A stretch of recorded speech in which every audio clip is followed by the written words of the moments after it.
Hello, my YouTube family. This is Dr. Lee, and I'm back again with one of my videos from Pearson VUE, who's now being called Credentia. And today I want to do skill number 16, which is performs modified passive range of motion for one shoulder. This one has two critical steps in it, and it is 7 steps. So I'm going to go ahead on out, step outside the patient's door, knock on the door, come in, and we will demonstrate this skill. So here we go.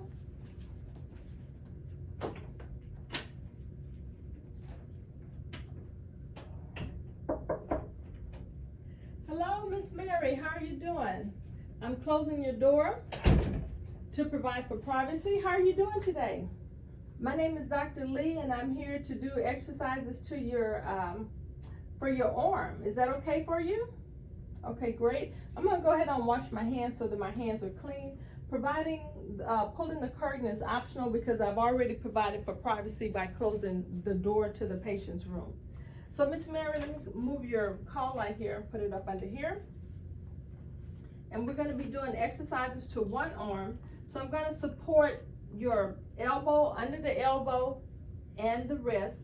And we're gonna raise your arm toward the head of the bed and back down.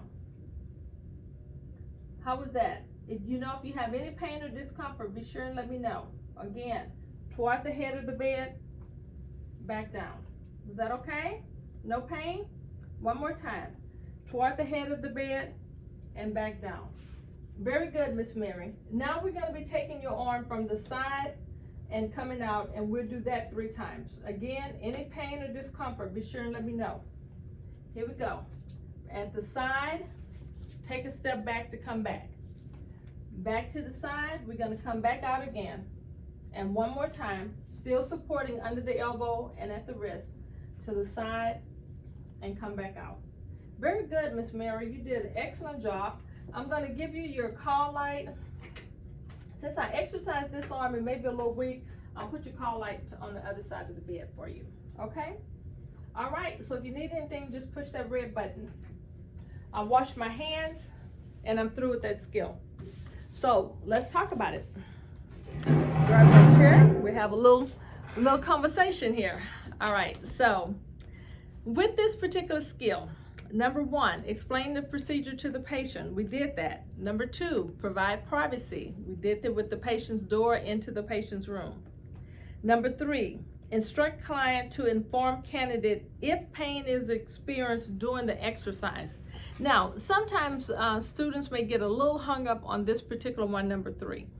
It doesn't say to instruct the client before you start, but it says to instruct the client if you have any pain or discomfort while exercising. So if you don't get it before, if you do it the 2nd exercise or the 3rd exercise, that's okay, as long as you say it while you're exercising that client. We try to do it before we even start, but if you get nervous and you don't do it, don't panic and get yourself all upset, because it's not a before in this sentence, okay?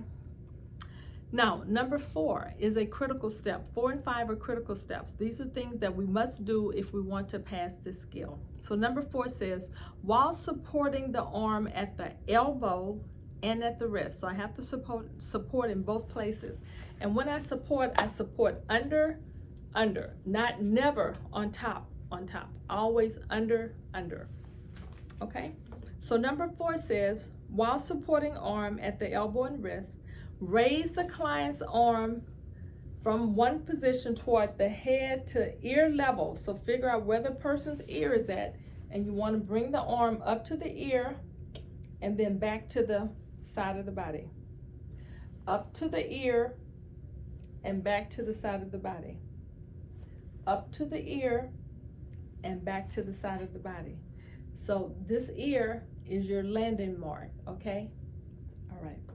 And we're going to do that 3 times. Again, if the patient's having any pain or discomfort, you want them to let you know. So let's flip the page and look at number 5. Number 5 is the 2nd exercise for this shoulder. Supporting the elbow and wrist. Now you're going to move the arm from away from the body out, okay, to shoulder level. away from the body, out. And you're going to do that 3 times, okay? Give the patient a call light, wash your hands, and you're through with that skill. So that should be very easy. I hope this was a clear explanation as how you would do this particular skill. All right. If you have any questions, any concerns, please leave me a comment down below, and I'll try to answer you within a couple of days. Please keep in mind that I'm a full-time instructor in Texas, so I try to get around to answering questions no more than 48 hours, okay? But I know you're gonna do very well on your exam. So I wish you all the best of luck. If you enjoyed the video, please give me a thumbs up and hit the subscribe button. This is how I'm able to present more videos on YouTube to help you or other students that may be struggling trying to find resources to help them pass the state exam. All right, so I look forward to hearing from you, and I will see you in the next video. You have a wonderful, wonderful day. Bye.